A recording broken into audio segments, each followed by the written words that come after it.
جو اعمال بیان کروں گا جنت میں لے کے جانے والے، سب سے پہلی چیز جو جنت میں لے کر کے جائے گی، جس کے بغیر جنت میں آپ جا ہی نہیں سکتے، وہ کیا ہے؟ وہ توحید ہے۔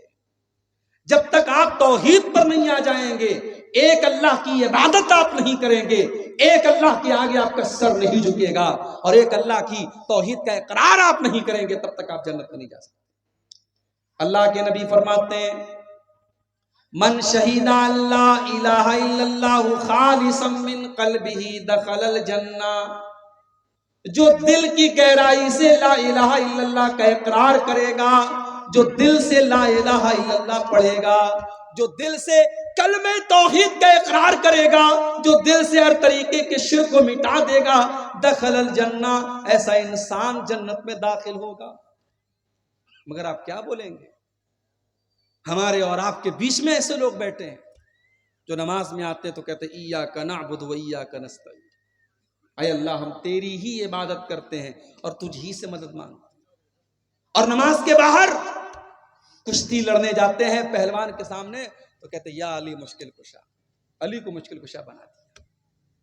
اولاد چاہیے تو کسی بابا کے مزار پہ جا کے اولاد کا سوال کرتے ہیں، دولت چاہیے تو کسی کو غریب نواز کا لقب دے دیتے ہیں، مدد چاہیے تو کسی کو غوث اعظم کا لقب دے دیتے ہیں، کسی کو داتا بنا لیتے ہیں، کسی کو گنج بخش بنا لیتے ہیں۔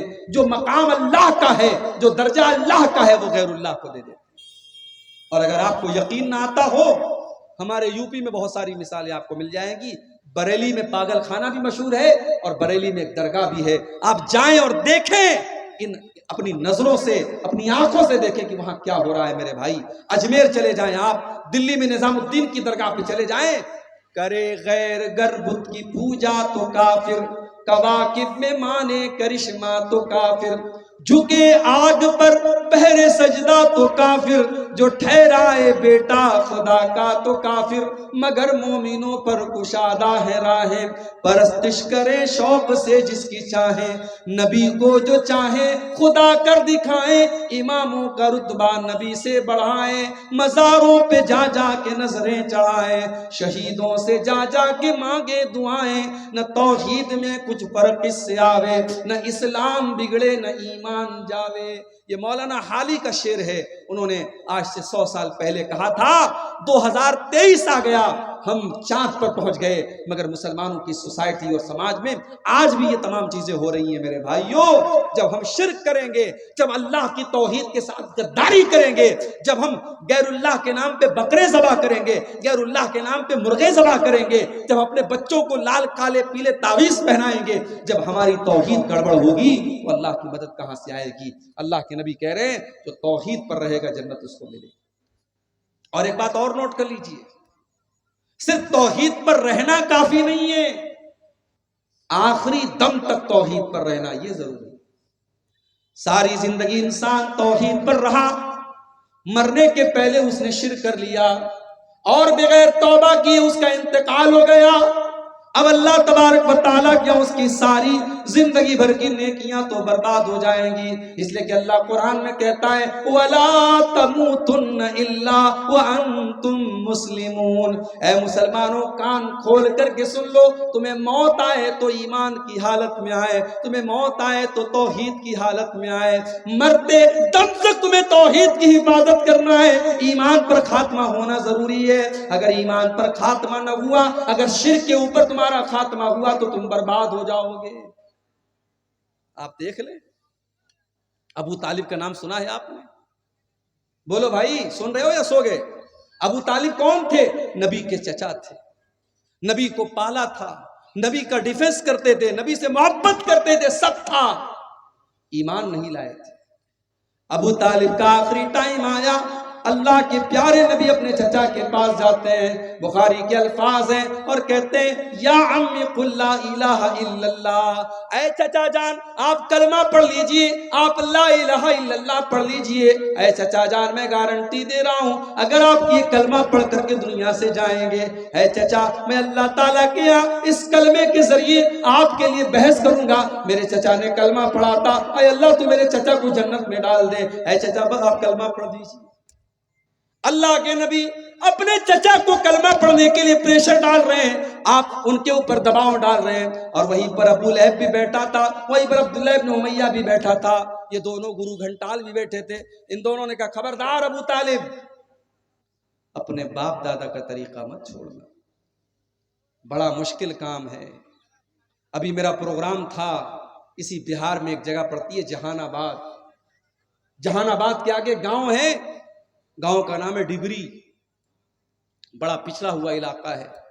پچھلے جمعہ کو میرا پروگرام تھا، گیا میں وہاں بیچارے دو چار لڑکے اہل حدیث میں، آپ کے علاقے میں 100% لوگ اہل حدیث ہیں، آپ اللہ کا شکر ادا کریں، ورنہ اسی ہندوستان میں نہیں، اسی بہار میں کتنے ایسے گاؤں ہیں میرے بھائی جہاں 2 آدمی 4 آدمی اہل حدیث ہیں بیچارے، وہ اگر کہیں سینے پر ہاتھ باندھے تو ان کو مارا جاتا ہے، کسی مسجد میں جا کر کے وہ آمین زور سے بول دے ان کو نکال دیا جاتا ہے، وہ بیچارے مجبور ہیں، ان کے بچے اپنے باپ کے اہل حدیث ہونے کے باوجود اور قرآن و حدیث پر چلنے والا ہونے کے باوجود ان کے بچے ماحول نہ ملنے کی وجہ سے اور سماج نہ ملنے کی وجہ سے بچے دوسرے راستے پر چلے جاتے ہیں۔ میرے بھائیوں، آپ کی برادری شیرسابادی برادری میں آج الحمدللہ اگر 100% آپ قرآن و حدیث پر چلنے والے ہیں، بہت بڑی نعمت ہے، اس نعمت پر آپ اللہ کا جتنا شکر ادا کریں۔ وہ گاؤں، وہاں 2-4 لوگ بیچارے اہل حدیث میں، اور باقی لوگ سب وہی پرانے باپ دادا کے ڈھرے پہ چلے آئے۔ محرم پر تعزیہ نکل رہا ہے، ربیع الاول میں جلوس نکل رہا ہے، مزاروں پر سجدہ بھی ہو رہا ہے، جہالت پھیلی ہوئی ہے۔ میں نے وہاں تقریر کی، تقریر کے بعد جب جانے لگا تو ایک آدمی آیا، بولا مولانا آپ کی بات بالکل صحیح ہے، آپ کی بات ساری باتیں بالکل صحیح ہیں، مگر ہم نے باپ دادا کو جو کرتے ہوئے دیکھا ہے اسے چھوڑنا بہت مشکل کام۔ باپ دادا جو کرتے چلے آئے اس کام کو چھوڑنا آسان کام نہیں ہے میرے بھائیوں، اس کے لیے بڑی ہمت کی ضرورت ہے۔ اللہ کے نبی اپنے چچا کو سمجھا رہے ہیں اور ادھر سے وہ دونوں پریشر ڈال رہے ہیں کہ ابو طالب اپنے باپ دادا کا طریقہ مت چھوڑنا۔ بخاری کے الفاظ ہیں، ابو طالب کا انتقال ہو گیا، ابو طالب کو موت آ گئی، اور آخری ٹائم ابو طالب کی زبان پر یہی لفظ تھا، علی ملت عبد المطلب، میں اپنے باپ عبد المطلب کے مذہب پر دنیا سے جا رہا ہوں۔ ابو طالب کلمہ نہیں پڑھ پائے، ابو طالب توحید کو قبول نہیں کر پائے، نتیجہ کیا نکلا؟ اللہ کے نبی فرماتے ہیں میرے چچا ابو طالب کو بھی جہنم میں ڈالا جائے گا۔ ہاں انہوں نے مجھے پالا تھا، میری مدد کی تھی، میرا ڈیفنس کیا تھا، ان کے عذاب میں کچھ ہلکا پن کیا جائے گا، ان کے عذاب میں کچھ کنسیشن کیا جائے گا، ان کے عذاب کو کچھ گھٹا دیا جائے گا، مگر جہنم میں میرے چچا کو بھی ڈالا جائے گا۔ میرے بھائیوں، پتہ یہ چلا کہ اللہ تعالیٰ کے یہاں یہ نہیں دیکھا جائے گا آپ کا باپ کون تھا، آپ کا چاچا کون تھا، آپ کا بھتیجا کون تھا، اللہ تعالیٰ کے آپ کی توحید دیکھی جائے گی، اللہ تعالیٰ کے آپ کا ایمان دیکھا جائے گا۔ اسی لیے اللہ کے نبی فرماتے ہیں من بطا بہی عملہ لم یسرع بہی نسبہ، اگر کوئی انسان اپنے عمل میں پیچھے ہے اور نسب میں بہت آگے ہے، بہت اونچے خاندان کا ہے، اللہ کو اس سے کوئی مطلب نہیں ہے، آپ کا عمل کیسا ہے، آپ کا کردار کیسا ہے اور آپ کا عقیدہ کیسا ہے، اللہ کے یہاں یہ دیکھا جائے گا۔ تو پہلی چیز جو ہمیں جنت میں لے کے جانے والی ہے میرے بھائیوں، وہ توحید ہے۔ اسی لیے اللہ کے نبی فرماتے ہیں من کان آخر کلامہ لا الہ الا اللہ دخل الجنہ، مرنے کے پہلے جو لا الہ الا اللہ کہہ کے گیا ہے، جو توحید پر دنیا سے گیا ہے، جو لا الہ الا اللہ پر دنیا سے گیا ہے، دخل الجنہ، وہ جنت میں داخل ہوگا۔ یہ پہلی چیز ہوگی۔ دوسری چیز جنت میں لے کر کے جانے والی دوسری چیز کیا ہے؟ حضرت ابو ہریرہ کہتے ہیں، ترمذی کی روایت ہے، حضرت ابو ہریرہ کہتے ہیں کہ اللہ کے رسول سے پوچھا گیا اے اللہ کے نبی ان اکثر ما يدخل الجنہ، سب سے زیادہ جنت میں کون سی چیز لے کر کے جائے گی؟ آپ نے فرمایا تقوی اللہ و حسن الخلق، آپ نے فرمایا 2 چیزیں سب سے زیادہ جنت میں لے کے جائیں گی، ایک اللہ کا تقوی اور ایک اچھے اخلاق۔ اور آج انہی دونوں چیزوں کی بڑی کمی ہے، اور ہم اہل حدیثوں میں زیادہ کمی ہے۔ شیطان ہمارے عقیدے کو کمزور کرنے میں شیطان بہت مجبور ہے، شیطان ہمارے عقیدے کو تو نہیں خراب کر پا رہا ہے، شیطان نے ہمارے اخلاق کو خراب کر دیا اور شیطان نے ہمارے تقوی کو برباد کر دیا۔ آج 20 سال کے جوان کو لے لیں آپ، اور 70 سال کے بوڑھے کو لے لیں. آج سوشل میڈیا کے اس دور میں، موبائل کے اس دور میں اور انٹرنیٹ کے اس دور میں اگر سب سے زیادہ کوئی چیز متاثر ہوئی ہے میرے بھائیوں تو وہ تقویٰ ہے.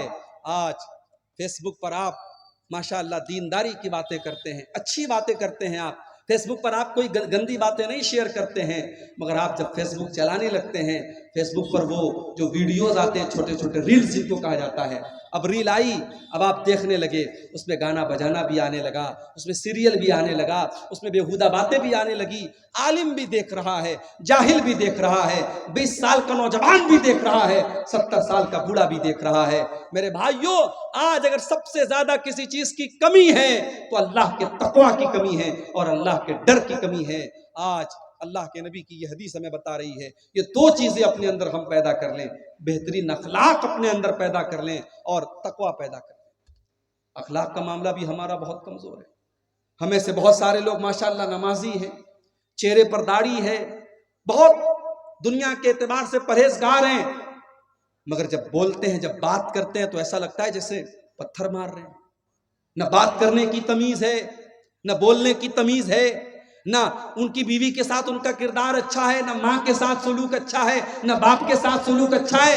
وہ سمجھتے ہیں بس 5 ٹائم کے نمازی ہم بہت بڑے متقی ہو گئے. نہیں میرے بھائی، آپ کا اخلاق کیسا ہے، آپ کا ویوہار کیسا ہے، ماں کے لیے آپ کیسے ہیں، باپ کے لیے آپ کیسے ہیں، اولاد کے لیے کیسے ہیں، بھائیوں کے لیے کیسے ہیں، پڑوسیوں کے لیے کیسے ہیں. اللہ کے نبی فرماتے ہیں کہ قیامت کے دن اللہ کے ترازو کے اوپر، میزان کے اوپر سب سے بھاری اگر کوئی چیز ہوگی تو انسان کے بہترین اخلاق ہوں گے. اخلاق سے قیمتی اور اخلاق سے وزندار کوئی چیز نہیں ہوگی. اسی لیے اللہ کے نبی سے جب پوچھا گیا کہ 2 چیزیں جو سب سے زیادہ جنت میں لے کے جانے والی وہ کیا ہیں، تو آپ نے فرمایا تقوی اللہ و حسن الخلق، ایک اللہ تعالیٰ کا ڈر اور دوسری چیز بہترین اخلاق. پھر پوچھا گیا اللہ کے نبی سب سے زیادہ جہنم میں لے کر کے جانے والی کون سی چیز ہے، سب سے زیادہ لوگ جہنم میں کیوں جائیں گے؟ آپ نے فرمایا الفم والفرج، ایک زبان کی وجہ سے بہت زیادہ جہنم میں جائیں گے. زبان سے جھوٹ بولیں گے، غیبت کریں گے، چغلی کریں گے، بہتان لگائیں گے، زبان کی وجہ سے جہنم میں زیادہ جائیں گے. والفرج، اور شرمگاہ کی وجہ سے بھی زیادہ جائیں گے. زنا کریں گے، بدکاری کریں گے، لواطت کریں گے. شرمگاہ سے متعلق جتنے گناہ ہیں وہ گناہ بھی انسان کو جہنم میں لے کر کے جائیں گے. تو جنت میں لے کر کے جانے والی یہ دوسری چیز ہے، اللہ کا ڈر اور بہترین اخلاق. اور آگے بڑھیے، جنت میں لے کر کے جانے والی تیسری چیز، میرے پیارے ساتھیوں، اگر آپ جنت میں جانا چاہتے ہیں تو ایک بڑا آسان سا کام بتا رہا ہوں. اگر اللہ نے آپ کو پیسے سے نوازا ہے، اگر اللہ نے آپ کو دولت سے نوازا ہے، اگر ہو سکے تو کسی یتیم کی پرورش اپنے ذمے لے لیجئے، کسی یتیم بچے کو پال لیجئے. اللہ کے نبی فرماتے ہیں انا وکافل الیتیم کہاتین، آپ نے اپنی دونوں انگلیوں سے اشارہ کر کے فرمایا کہ یتیم کی پرورش کرنے والا، یتیم کو پالنے والا اور یتیم کی ذمہ داری قبول کرنے والا جنت میں محمد رسول اللہ کے ساتھ رہے گا. اتنا ساتھ رہے گا. آپ نے دونوں انگلیوں سے اشارہ کر کے فرمایا کہ جیسے یہ دونوں انگلیاں ایک دوسرے سے جڑی ہوئی ہیں، ایک دوسرے سے ملی ہوئی ہیں، یتیم کو پالنے والا میرے ساتھ جنت میں اس طریقے سے رہے گا. یتیم کا بڑا حق ہے میرے بھائی. سماج میں اگر کوئی یتیم بچہ ہے، ہو سکے تو اس کی پرورش اپنے ذمہ لو، نہیں کر سکتے اس کی پڑھائی کا خرچ اپنے ذمہ لے لو.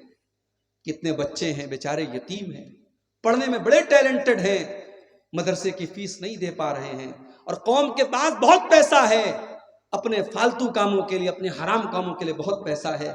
میرے بھائیوں، کسی اچھے مدرسے میں جاؤ، پتہ لگاؤ کوئی ٹیلنٹڈ لڑکا ہو، کسی غریب فیملی سے بلانگ کرتا ہو. اگر یتیم ہو تو بہت سونے پہ سہاگا ہے. یتیم بچہ ہے، مدرسے والوں سے کہو مولانا اس بچے کی جو بھی فیس ہے سال بھر کی میں اپنے ذمے لے لیتا ہوں، یہ کام کر لو. چلو پوری پرورش نہیں کر سکتے، پڑھائی اس کی اپنے ذمے لے لو. وہ لڑکا کل عالم بنے گا، کل حافظ بنے گا، دین کا دائی بنے گا، دین کا مبلغ بنے گا، تقریریں کرے گا، خطبے دے گا، کتابیں لکھے گا، جو بھی علم پھیلائے گا اس کا ثواب آپ کو میرے بھائیوں ملتا رہے گا. یہ بھی صدقہ جاریہ کی ایک شکل ہے. اللہ کے نبی نے فرمایا کہ یتیم کی پرورش اپنے ذمے لے. 3 چیزیں ہو گئی. نمبر 4، جنت میں لے کر کے جانے والی چوتھی چیز، یہ بھی بہت آسان کام ہے، بس 2 کام آپ کو کرنا ہے. یہ حدیث سنا دیتا ہوں. اللہ کے نبی کے ایک صحابی ہیں، ان کا نام ہے ہانی رضی اللہ تعالیٰ عنہ. ہانی کہتے ہیں میں اللہ کے رسول کے پاس گیا، میں نے کہا اے اللہ کے نبی مجھے کوئی ایسا عمل بتا دیجئے ما یوجب الجنہ، جو جنت کو واجب کر دے.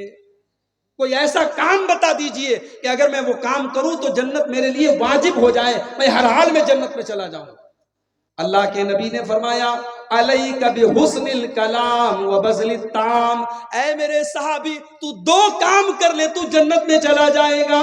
پہلا کام تو یہ کر لے حسن الکلام، جب تو کلام کرے، جب تو بات چیت کرے، جب تو گفتگو کرے، جب کسی سے کوئی بات کہے تو تیری بات کا انداز اچھا ہو، تیری بات میٹھی ہو، تیرا انداز میٹھا ہو، تیری آواز میں، تیری بات چیت میں مٹھاس ہو. تو کڑے لہجے میں بات نہ کرے، تیری آواز اچھی ہو، تیری بات چیت اچھی ہو.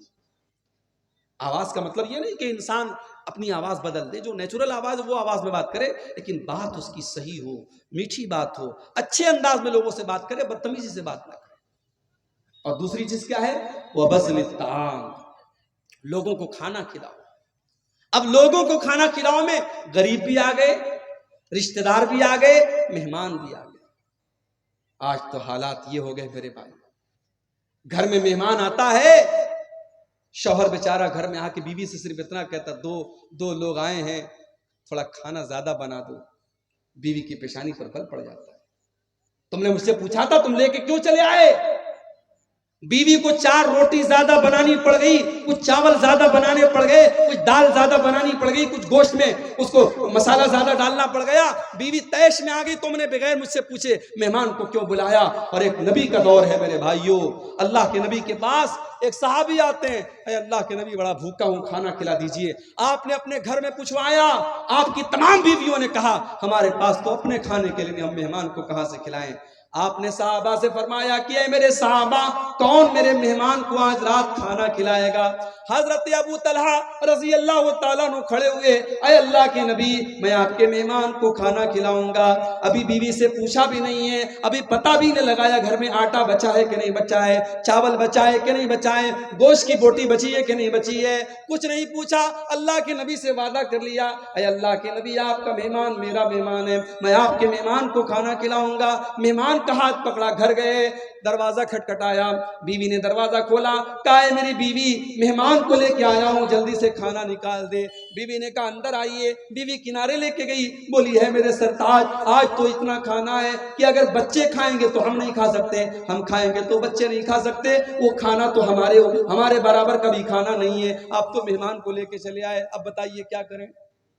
کہا ایک کام کرو بچوں کو سلا دو، بچوں کو سلا دو اور میں مہمان کو گھر میں لے کے آتا ہوں، کھانا پلیٹ میں لے آؤ اور میرے سامنے بھی خالی پلیٹ رہے گا، اور جیسے ہی کھانے کا ٹائم آئے گا چراغ کی بتی بجھا دینا.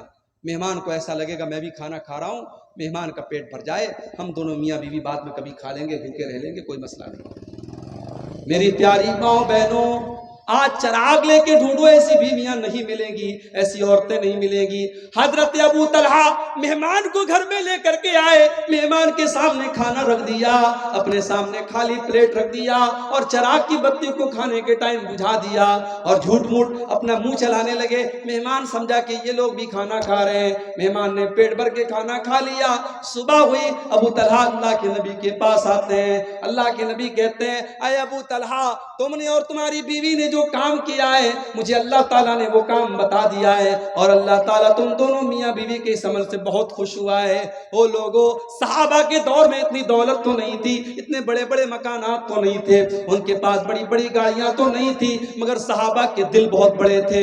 وہ لوگوں اپنے دل کو تھوڑا بڑا کر دو. اگر تمہارے کچھ رشتہ دار آ کر کے تمہارے گھر میں کھانا کھا لیں، کچھ مہمان تمہارے گھر میں آ کے کھانا کھا لیں، اس میں کوئی حرج کی بات نہیں ہے. اللہ کے نبی فرماتے ہیں یہ 2 کام جنت میں لے کر کے جانے والا ہے. علیک بحسن الکلام وبذل الطعام، اپنی گفتگو کو اچھا کر لو اور کھانا کھلایا کرو. یہ 2 کام ایسا ہے جس کی وجہ سے تم کو جنت ملے گی. اور آگے بڑھیے، جنت میں لے کر کے جانے والا ایک اور کام ہے. جب دنیا بستر پہ سو رہی ہو یا رات میں کچھ منچلے قسم کے نوجوان موبائل پر کسی کے ساتھ بات چیت میں مگن ہوں، چیٹنگ میں مگن ہوں، یا کچھ لڑکے رات میں بیٹھ کر کے فلمیں دیکھ رہے ہوں، رات کے اس آخری پہر میں اگر اللہ کا کوئی بندہ اٹھ کر کے تہجد کی نماز پڑھتا ہے، قیام اللیل کرتا ہے اور رات کی نماز پڑھتا ہے، تو یہ نماز بھی انسان کو جنت میں لے کر کے جاتی ہے۔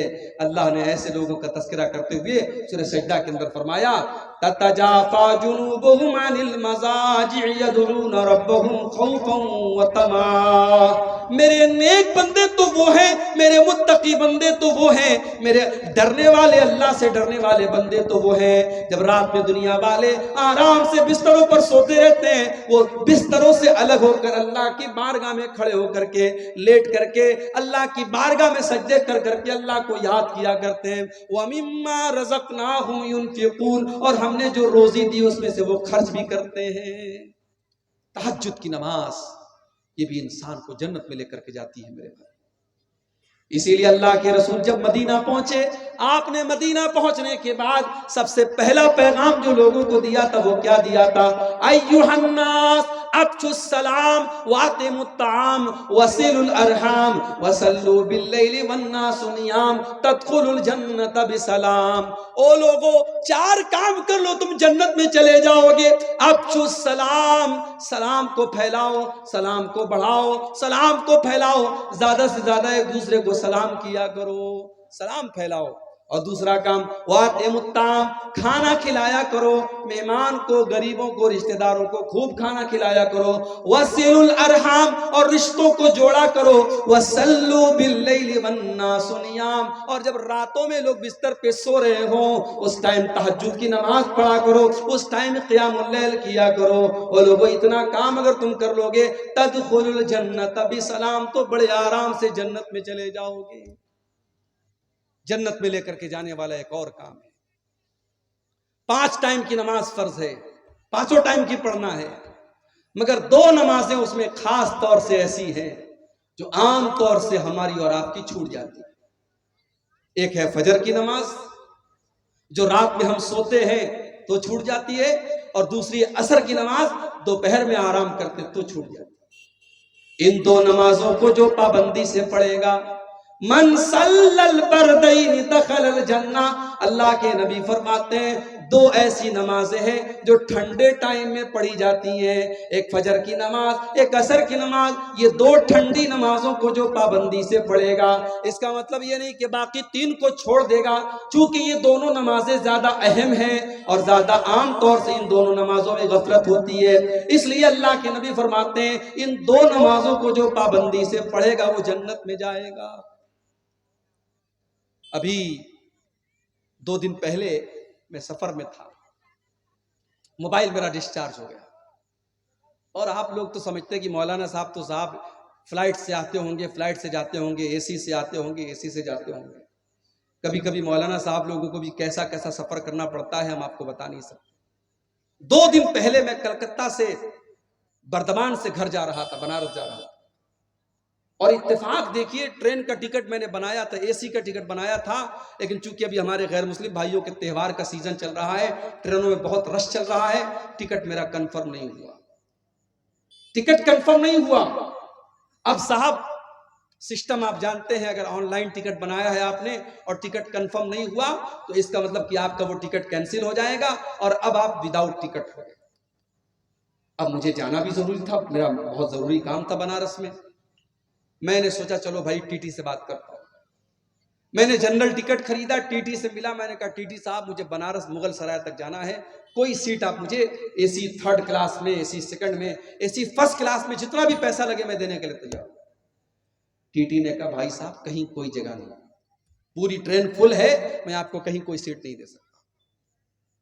ٹرین کے اندر اے سی ڈبے کے اندر سیٹ خالی تھی، میں بیٹھا، ٹی ٹی نے باہر کر دیا، نہیں آپ اندر نہیں بیٹھ سکتے، آپ کے پاس ٹکٹ نہیں ہے، یہ ساری سیٹیں ریزرو ہیں، آپ اندر نہیں بیٹھ سکتے۔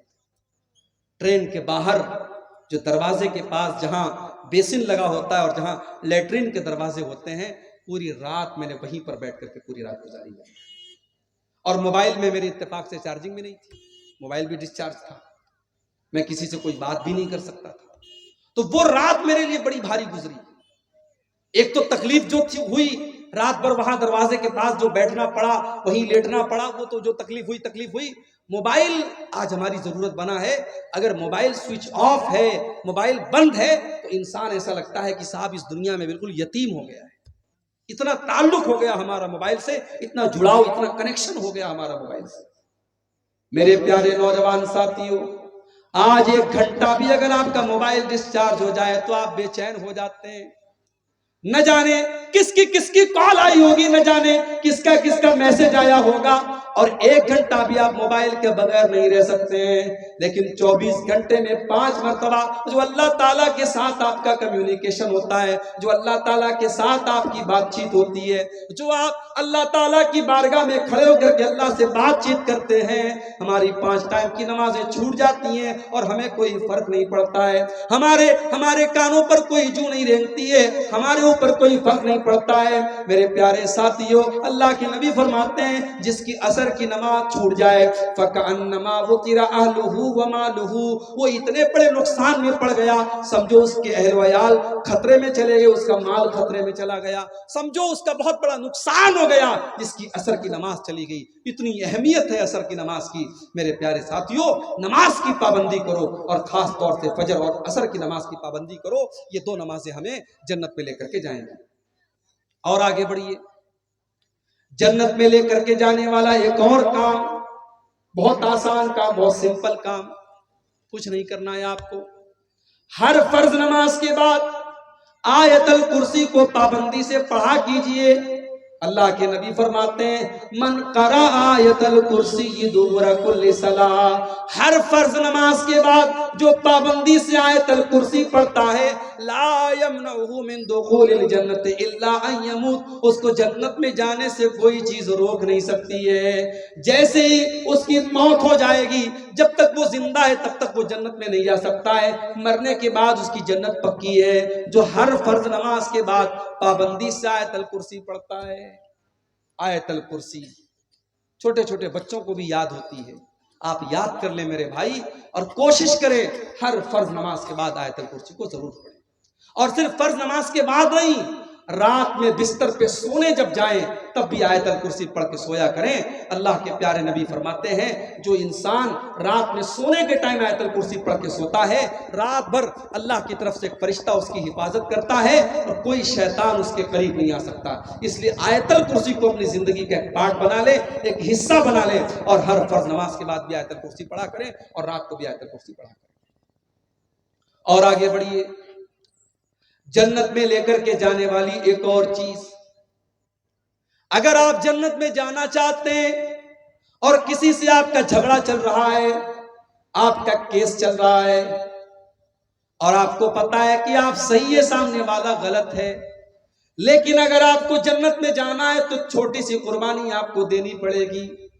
اپنے اہنکار کو قربان کرنا پڑے گا، اپنی ایگو کو قربان کرنا پڑے گا، اپنی انا کو قربان کرنا پڑے گا۔ اللہ کے نبی فرماتے ہیں انا زعیم ببیت فی الجنہ، میں جنت کی گارنٹی لیتا ہوں اس انسان کے لیے لمن ترک المیراء وان کان محقا، جو حق پر ہونے کے باوجود جھگڑے کو ختم کر دے، حق پر ہے، صحیح ہے، پھر بھی جھگڑے کو ختم کر دے، ایسے انسان کو میں جنت کی گارنٹی دیتا ہوں۔ یہ اللہ کے نبی نے فرمایا۔ میرے پیارے ساتھیوں، اگر اس حدیث پر اگر عمل کرنے کے لیے ہم اپنے جھگڑوں کو ختم کر دیں، نہ جانے کتنے خاندانوں کے کیس ختم ہو جائیں، نہ جانے کتنے بھائی بھائی کے مسئلے حل ہو جائیں۔ صرف اس حدیث کو اپنے سامنے رکھیے کہ اللہ کے نبی جنت کی گارنٹی دے رہے ہیں اس انسان کو جو حق پر ہونے کے باوجود جھگڑے کو چھوڑ۔ اور آگے بڑھیے، جنت میں لے کر کے جانے والی ایک اور چیز، بڑی آسان چیز ہے، بس ہمیں اتنا کام کرنا ہے۔ اگر اللہ نے دولت سے نوازا ہے اور ہمارے پاس اللہ کے گھر کا حج کرنے کی طاقت ہے، اللہ کے گھر کا حج ہم کر سکتے ہیں، ہم پہلی فرصت میں حج کر لیں۔ انتظار نہ کریں، ابھی تو مکان پورا نہیں ہوا، انتظار نہ کریں ابھی تو بیٹی کی شادی نہیں ہوئی، انتظار نہ کریں ابھی تو لڑکے کی شادی نہیں ہوئی۔ معاف کرنا میرے بھائی، لڑکے کی شادی، لڑکی کی شادی اور مکان کا بنوانا یہ حج کے لیے کوئی شرط نہیں ہے۔ اگر آج آپ کے پاس اتنی دولت ہے کہ آپ حج کر سکتے ہیں تو پہلی فرصت میں آپ حج کر لیجئے، اس سے پہلے کہ آپ بیمار ہو جائیں، اس کے پہلے کہ آپ کی دولت ختم ہو جائے، اس کے پہلے کہ آپ حج کا وہ کام نہ کر سکیں۔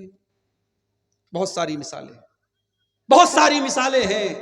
خود میرے اپنے گھر میں میری والدہ محترمہ کی بڑی خواہش تھی حج کرنے کی، فارم بھی بھرا گیا ان کا، لیکن قسمت میں نہیں تھا، مقدر میں نہیں تھا۔ اس کے پہلے کہ وہ حج کرتی لاک ڈاؤن لگ گیا، اور لاک ڈاؤن کے بعد ان کا انتقال ہو گیا، اور ان کی حسرت ان کے دل میں رہ گئی۔ میرے بھائیوں، اگر آپ کے پاس حج کرنے کی طاقت ہے اور آج آپ 40 سال کے ہیں تو 60 سال کا انتظار مت کیجئے، گارنٹی نہیں ہے۔ ہم نے کورونا کا دور دیکھا، ہم نے مختلف بیماریوں کا دور دیکھا، اور ابھی بنارس میں جو حالات ہیں آپ کو میں بتا نہیں سکتا کہ کیا حالات ہیں۔ ہر گھر میں کوئی نہ کوئی بیمار چل رہا ہے۔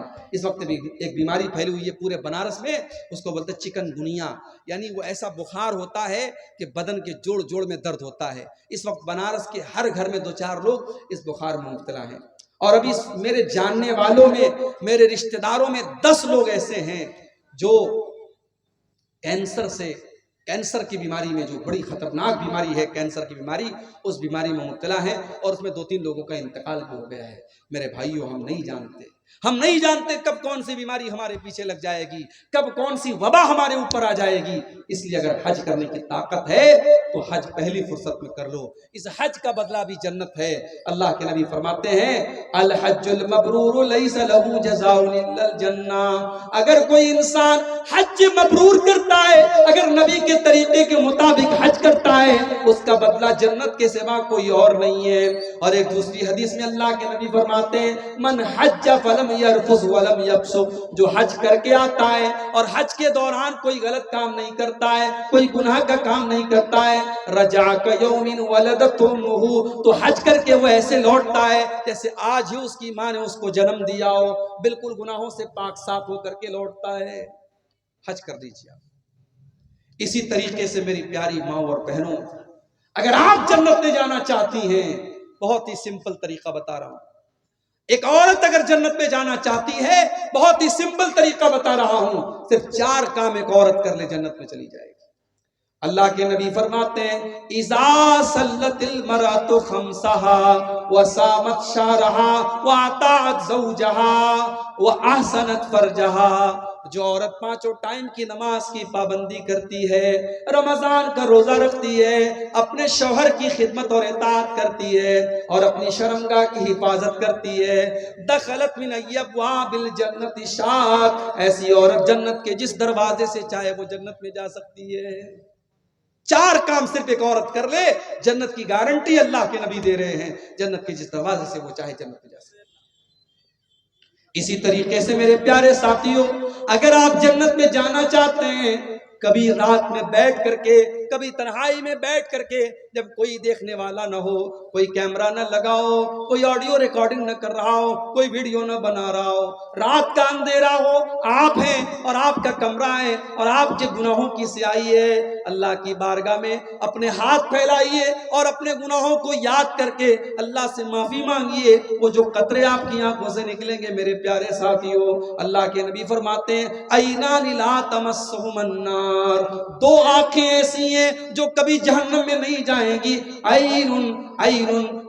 عین بکت من خشیت اللہ، ایک وہ آنکھ جو اللہ کے خوف سے روتی ہے، جس سے آنسو نکلتے اللہ کے خوف سے، وہ آنکھ کبھی جہنم میں نہیں جائے گی۔ اور ایک وہ آنکھ، وہ عین باتت تحرس فی سبیل اللہ، اللہ کے راستے میں چوکی داری کر رہی ہے، سرحدوں کی حفاظت کر رہی ہے، اس آنکھ والے کو بھی اللہ تعالیٰ جہنم میں نہیں ڈالے گا۔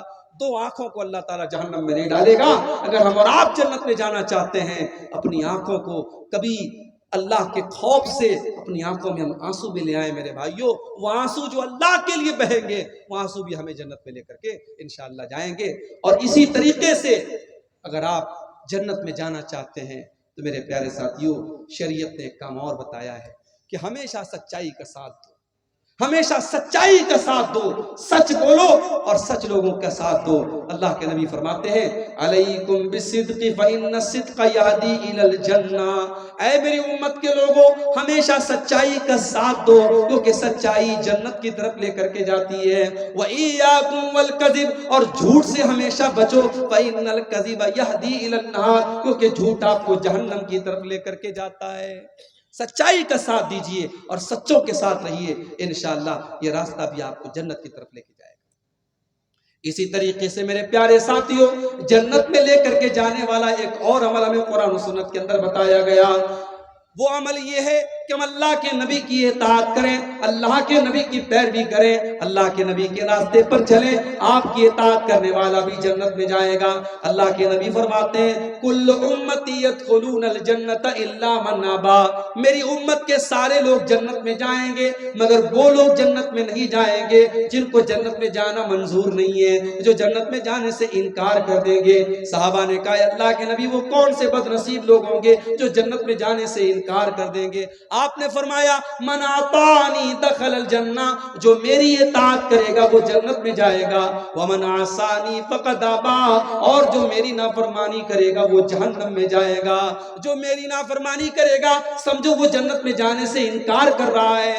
میرے پیارے ساتھیوں، آج کتنے مسلمان ہیں ان کے سامنے نبی کی حدیث پڑھ کے سنا دو، ان کے سامنے بخاری کی روایت پڑھ کے سنا دو، ان کے سامنے اللہ کے نبی کا عمل پڑھ کے سنا دو، وہ کہتے ہیں صاحب بات تو صحیح ہے، حدیث تو صحیح ہے، روایت تو صحیح ہے، مگر ہم اپنے باپ دادا کا طریقہ نہیں چھوڑ سکتے، ہم اپنے پیر صاحب کا طریقہ نہیں چھوڑ سکتے، ہم اپنے بزرگوں کا طریقہ نہیں چھوڑ سکتے۔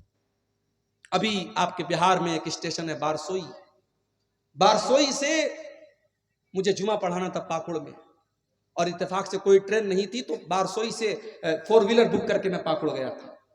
اب وہ جو 4 ویلر والا تھا وہ اتفاق سے ٹناٹن تھا، بالکل ٹناٹن۔ اب راستے پر اس نے خواجہ صاحب کی منقبت میں قوالیاں سنانا شروع کر دیا مجھے، اور میں بھی مجبور تھا، اسی کی گاڑی میں بیٹھا ہوں، میں کیا اس کو منع کروں، وہ قوالی سنائے جا رہا ہے۔ تو راستے میں نے اس سے پوچھا کہ بھائی لگ رہا ہے کہ آپ کو خواجہ صاحب سے بہت محبت ہے۔ اس نے کہا مولانا بہت محبت ہے۔ تو میں نے کہا کہ اچھا خواجہ صاحب کے دربار میں آپ کتنی بار گئے؟ بولے ہر 6 مہینے میں 2 بار جاتا ہوں۔ میں نے کہا اچھا حج کتنی بار آپ نے کہا آج تک حج نہیں کیا، آج تک عمرہ نہیں کیا، لیکن خواجہ صاحب کے یہاں 6 مہینے میں 2 بار جاتا ہوں۔ تو میں نے کہا ایک کام کر یار تو اجمیر میں اپنا گھر بنوا لے، وہیں رہ کر خواجہ صاحب کے بغل میں۔ کہا نہیں دور رہیں گے تو محبت زیادہ رہے گی، خواجہ صاحب بلاتے اس لیے ہم خواجہ صاحب کے پاس جاتے ہیں۔ آج کتنے مسلمان ہیں جن کے دلوں میں غیر اللہ کی محبت بھری ہوئی ہے میرے بھائی۔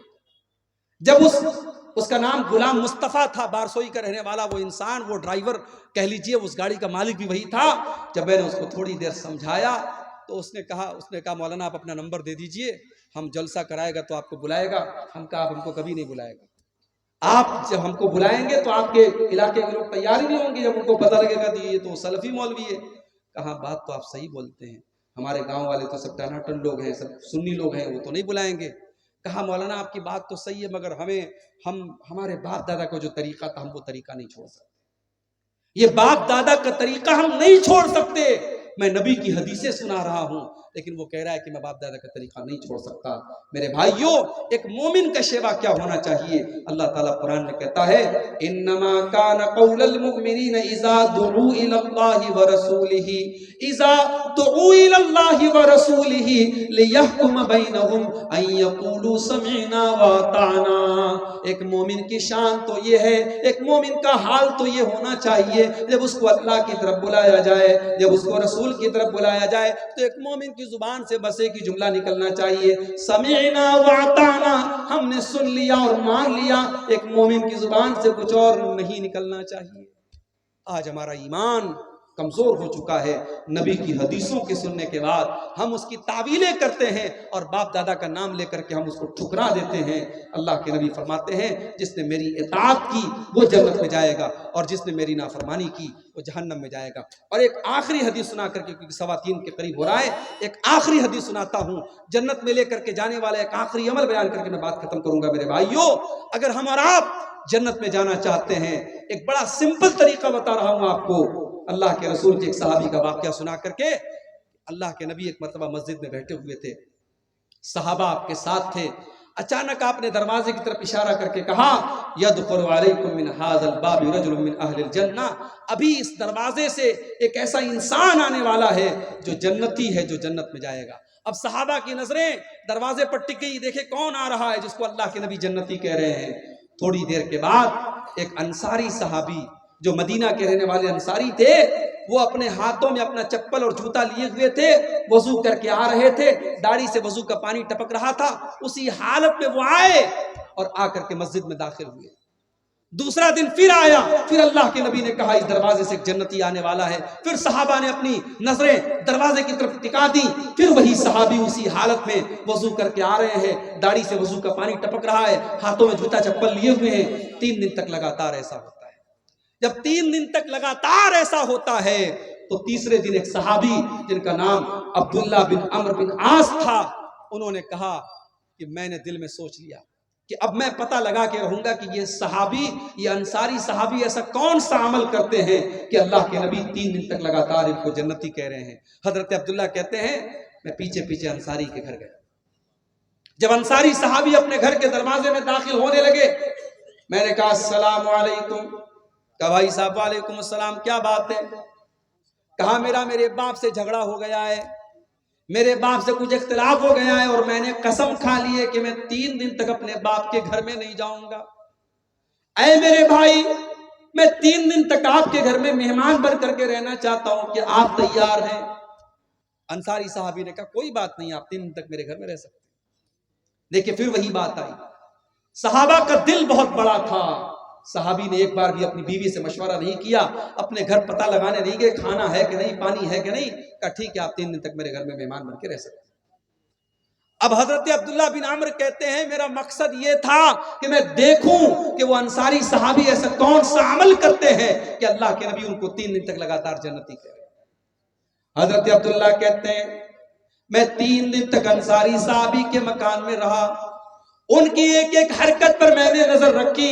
مجھے کوئی خاص عمل ان کا نظر نہ آیا. جیسے ہم نماز پڑھتے تھے وہ بھی نماز پڑھتے تھے، جیسے ہم عبادت کرتے تھے وہ بھی کرتے تھے. وہ تو مزدوری کا کام کرتے تھے، محنت کا کام کرتے تھے. وہ جب رات میں آتے تھے تو تہجد کی نماز بھی نہیں پڑھتے تھے. رات میں جب بستر پہ سو جاتے تھے تو فجر میں اٹھا کرتے تھے. ہاں رات میں اگر نیند کھلتی تھی تو سبحان اللہ پڑھ لیا کرتے تھے، الحمدللہ پڑھ لیا کرتے تھے، اللہ اکبر پڑھ لیا کرتے تھے، اللہ کی تسبیح بیان کر لیا کرتے تھے. کہا کہ جب 3 دن گزر گیا، میں نے کہا ہے میرے انصاری بھائی، میں نے آپ سے بہانہ کیا تھا، نہ میرے باپ سے کوئی جھگڑا ہوا ہے، نہ میں نے کوئی قسم کھائی تھی. میں دراصل یہ دیکھنا چاہتا تھا، اللہ کے پیارے نبی نے 3 دن تک لگاتار آپ کو جنتی کہا تھا. میں دیکھنا چاہتا تھا ایسا کون سا عمل آپ کرتے ہیں کہ اللہ کے نبی نے آپ کو 3 دن تک لگاتار جنتی کہا. میرے پیارے ساتھیوں، انصاری صحابی کا جواب سنو اور ذرا اپنے سینے پر ہاتھ رکھ کے سوچو کیا یہ چیز آج ہمارے اندر موجود ہے؟